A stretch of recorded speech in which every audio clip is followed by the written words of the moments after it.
अमीर नंद की चोर भाभी। अब क्या करे सरन्या, आज फिर से माँ की दवा लाने का टाइम हो गया है, लेकिन मेरे पास तो दवा के लिए फूटी कौड़ी तक नहीं है। आप चिंता मत कीजिए, मैं पैसों का इंतजाम करती हूँ। तुम इंतजाम करोगी? अरे आज के दौर में किसी के जी से 1 रुपया नहीं छूटता है। आज का दौर ही ऐसा है, लेकिन आप चिंता मत कीजिए, मैं किसी गैर से नहीं बल्कि ज्योति जी से पैसे लेने जाऊंगी। है ज्योति? चाहे उसकी आंखों के सामने उसकी माँ तड़प तड़प कर मर जाए, लेकिन वो पैसे के घमंड में जितनी अंधी हो गई है, मुझे नहीं लगता कि वो तुम्हें 1 रुपया भी देगी।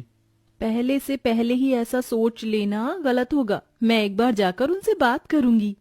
सरन्या अपने पति से ऐसे बोलकर अपनी अमीर ननद के ससुराल पहुंच गई, जहां पर गरीब भाभी को दरवाजे पर ही चपरासी ने रोक लिया। अरे अरे, कहाँ जा रही है? ये मेरी ननद जी का ससुराल है, उन्हीं से मिलने जा रही हूँ। अच्छा, तो जैसी भिखारन की यहाँ नंद रहती है? जी हाँ।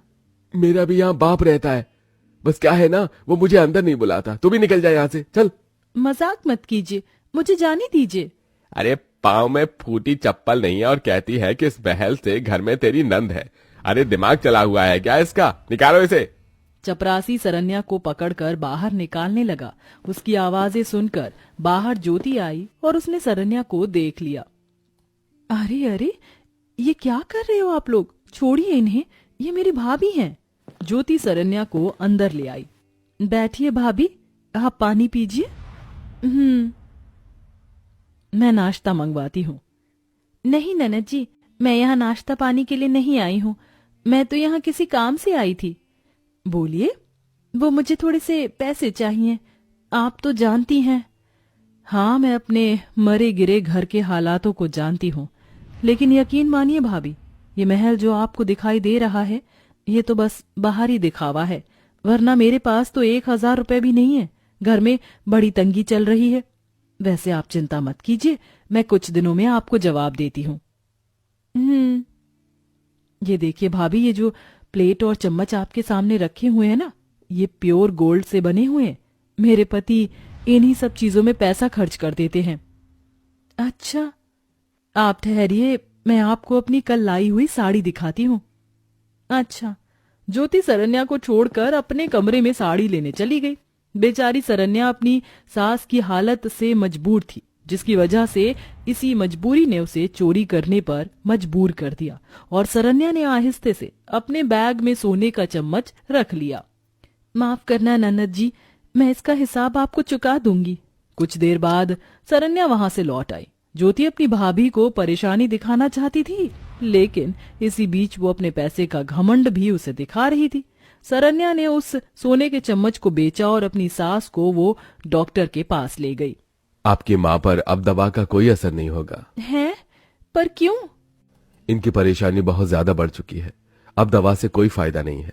हमें इनका ऑपरेशन करना होगा, और अगर 1 हफ्ते के अंदर अंदर ऑपरेशन नहीं हुआ तो इनकी जान भी जा सकती है। नहीं नहीं डॉक्टर, मैं अपनी सासू माँ को कुछ नहीं होने दूंगी। आप मुझे बताइए कि ये ऑपरेशन कितना महंगा है। 1 लाख रुपए में इनके दिल और पेट दोनों की जगह का ऑपरेशन हो जाएगा। 1 लाख? जी हाँ, अगर 1 हफ्ते के अंदर अंदर ये ऑपरेशन नहीं हुआ तो आपकी माँ की जान को बचा पाना बहुत ही मुश्किल होगा।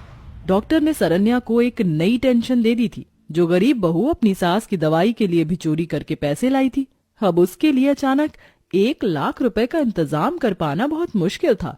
सरन्या ने ये बात विवेक को भी बताई। अब तो लगता है कि हमें बिना माँ के रहना सीखना होगा। ऐसा मत कहिए, मैंने अपनी एक माँ को बचपन में ही खो दिया था, अब मैं इन्हें नहीं खोना चाहती हूँ। मैं माँ जी को कुछ नहीं होने दूंगी। 1 लाख रुपए का इंतजाम कहाँ से होगा? कहीं से तो भगवान जी रास्ता निकालेंगे ही। मैं ननद जी के घर जा रही हूँ, हो सकता है कि अब उनके दिल में अपनी माँ को सुनकर रहम आ जाए। सरन्या फिर से मदद मांगने ज्योति के घर पहुंच गई, जो आराम से बैठी हुई अपने घर में पकवान खा रही थी। कोई है? आप कौन? ज्योति जी कहाँ हैं? मैं उनकी भाभी हूँ। अच्छा, आप यहीं रुकिए, मैं उन्हें बुला देती हूँ। उस लड़की ने ज्योति को बुलाया। ये भाभी जी रोज रोज यहाँ क्यों आ रही हैं? नमस्ते भाभी। नमस्ते ननद जी। कैसे आना हुआ? ननद जी, मैंने आपसे जो बोला था उसी का जवाब लेने आई थी। पैसे। देखिए भाभी, मैंने आपको उस दिन भी बताया था मेरे पास सच में कोई पैसा नहीं है। अच्छा, मैं पैसों के लिए, इसीलिए ये बातें हम बैठ कर कर लेंगे। आइए बैठिए। आप पहले भी यूं ही चली गई थी, आज मैं आपको ऐसे नहीं जाने दूंगी। नहीं ननद जी, मेरा कुछ भी खाने का मन नहीं है। आप भी ना, शर्माइए मत। आइए, आप मेरे साथ कमरे में चलिए, मैं आपको अपनी कल की लाई हुई ड्रेस दिखाती हूँ। ज्योति सरन्या की एक भी सुनने को राजी नहीं थी, वो बस अपनी ही दुनिया में मगन थी। ज्योति सरन्या को कमरे में ले आई और अपनी अलमारी खोलकर उसे अपने कपड़े दिखाने लगी।